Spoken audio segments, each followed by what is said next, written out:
Il n'y a pas d'intro pour cette vidéo. Vu qu'aujourd'hui on est obligé de tout rusher et qu'on est obligé d'aller directement droit au but, on commence directement la vidéo, c'est parti. Et aujourd'hui on va parler du Winter Arc. Finalement, tout comme plein de personnes qui en ont parlé sur YouTube, sauf que cette année j'ai l'impression qu'on en parle peut-être pas assez. Donc je vais rajouter ma petite pierre à l'édifice. Et vous allez voir que j'ai un avis assez différent de ce qu'on peut retrouver sur internet. Je vais essayer d'être le plus objectif possible sur cette pratique, tout en vous expliquant mon point de vue sur celle-ci. Alors, le Winter Arc est une période de l'année où les gens doivent se recentrer sur eux-mêmes. Travailler, se muscler, ne pas se blesser à la mitraillette, tout en restant évidemment le plus rationnel possible. La période commence du 1er octobre jusqu'au 1er janvier, ce qui est d'ailleurs complètement con. Tu n'appelles pas ton défi le Winter Arc si la majorité du temps il se déroule en automne. Quoique Autumn Arc, c'est un peu nul à chier. Le terme a été popularisé par l'influenceuse Fitness Carly Upgraded, et ce terme a explosé en 2024. J'avais pourtant l'impression que cette trend existait déjà depuis au moins 10 ans, vous savez, avec tout ce qui est summer body et j'en passe. Donc je suis le premier surpris à savoir que cette trend n'a que un an. La trend a été reprise à grande majorité par la communauté muscu, et plus particulièrement la communauté masculine. On peut expliquer cela de différentes manières, mais on imagine que c'est par rapport au côté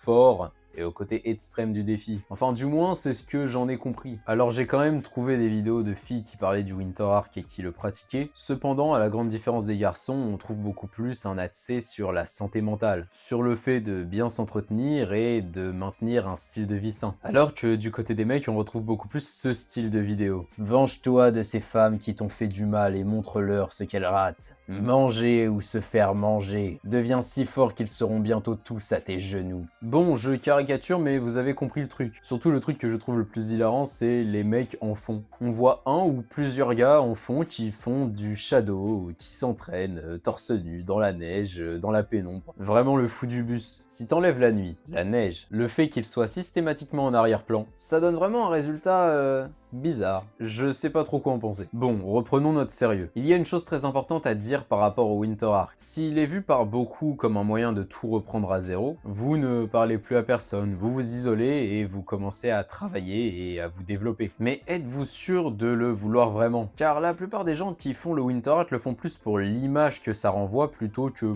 pour eux-mêmes. Et quand bien même tu le ferais pour toi, si tu t'isoles, tu deviendras juste un ermite de cette société. Si c'était ton but, eh bien, je ne peux rien dire, tu as réussi ton Winter Arc. Mais la vérité, on la connaît. Tout comme le Summer Body, c'est juste pour impressionner les filles l'été. Et j'irais même plus loin dans la notion de paraître, en disant, allez, au calme, 80% des mecs qui font un Winter Arc, l'été suivant vont se détruire dans des soirées claquées à l'alcool et à l'héroïne, où tu n'impressionneras personne, car tout le monde s'en branle de ton physique. Alors quoi? On abandonne tout de suite et on va directement aux soirées pour essayer de pécho le plus possible et profiter de notre jeunesse? Bah non, car l'idée de base du Winter Arc est en fait assez bonne. Se développer, se muscler et travailler sur soi-même, c'est ce qu'il faut. Mais il faut être cohérent dans son propos. Le but de la vie, ce n'est pas seulement de travailler 3 mois dans l'année, mais de trouver un équilibre de vie sain qu'on peut faire toute l'année. Car oui, faire un Winter Arc chaque année et revenir l'année suivante et avoir ensuite le reste de l'année un train de vie de crackhead, ce n'est absolument pas compatible. La question que je vais te poser, c'est pourquoi avoir fait tant d'efforts si c'est pour se ruiner volontairement? Si tu veux te développer physiquement et mentalement, reste droit, amuse-toi d'une autre manière. Sors avec des vrais amis qui vont pas te descendre dans des coups de merde. Va voir ta famille, c'est important aussi. Abonne-toi à ma chaîne et regarde d'autres vidéos. En ce moment, il y a beaucoup de choses qui arrivent et aussi abonnez-vous à mon Twitch. Je vais essayer d'être beaucoup plus actif sur le Twitch et de vous proposer du meilleur contenu. Bon, l'instant promo est terminé, on va quand même reprendre la vidéo. Si pendant le Winter Arc, tu vas à la salle 6 fois par semaine, dis-toi que il suffirait seulement que tu y ailles 3 fois par semaine. Mais 3 fois par semaine où tu y vas toute l'année, que ce soit hiver, été, automne, printemps. Alors oui, j'ai compris que l'hiver était une saison idéale pour s'entraîner car il fait froid dehors et que la plupart des gens ne sortent pas de chez eux. Donc, pour ne pas déprimer, les gens se sont mis massivement à la salle. Donc, n'oubliez jamais qu'il faut être constant, peu importe les épreuves de la vie et peu importe les saisons. Puis également, avec plus de régularité, tu verras beaucoup plus de résultats. Ton corps sera énorme et sec et tu pourras en profiter toute l'année. Bien sûr, pour maximiser tout ça, on arrête l'alcool, la fumette, c'est pas bon pour la santé, c'est pas bon pour ton corps. De toute façon, tout go muscu vous le dira. On couple ça à une bonne alimentation et à des projets personnels qui te tiennent à cœur, bah félicitations, t'as plus que réussi un Winter Arc, t'as réellement repris ta vie en main. Alors oui, avant j'imagine que si t'avais eu une vie de dégénéré, c'est difficile de voir tes potes qui s'amusent en boîte alors que toi t'es encore à la salle à 3h du mat, mais tu le sais dans le fond que c'est toi qui as raison, c'est toi qui as fait ce choix et tu dois l'assumer. Alors bien sûr chacun est libre de faire ce qu'il veut, on appelle ça le libre arbitre, vous êtes même pas obligé de m'écouter et d'être d'accord avec ce que je dis. Si on est rendu au stade de cette vidéo, c'est qu'à mon avis vous êtes déjà en train de vous développer personnellement et que vous voulez avoir une meilleure vie. Donc oui, le chemin est long et périlleux, mais en faisant tout ça, il n'y aura que du positif en plus dans votre vie.